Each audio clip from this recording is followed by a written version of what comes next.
একটি গ্রামে এক গরিব চাষি বাস করত। সে তার জমির ফসল হাটে বেচে তার সংসার চালাতো।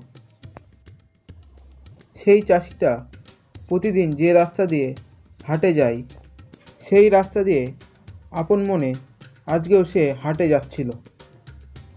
সে অর্ধেক রাস্তা চলেও এসেছে। ঘন জঙ্গলে চাষিটি দেখতে পায় একটি ছাগলকে। চলতে চলতে তার মাথায় আসে, এই ছাগলটিকে হাটে নিয়ে গিয়ে বেচতে পারলে তার অনেক টাকা হবে। এই ভেবে সে ছাগলটাকে নিয়ে হাটের উদ্দেশ্যে রওনা দেয় এবং সে হাটে গিয়ে অনেক লাভে ছাগলটিকে বিক্রি করে। চাষি খুশি মনে সে তাড়াতাড়ি বাড়ি চলে আসে। বাড়ি এসে সে তার বউকে সব কথাগুলি খুলে বলে। চাষি ঠিক করে এবার থেকে সে হাটে ছাগল বেচা শুরু করবে।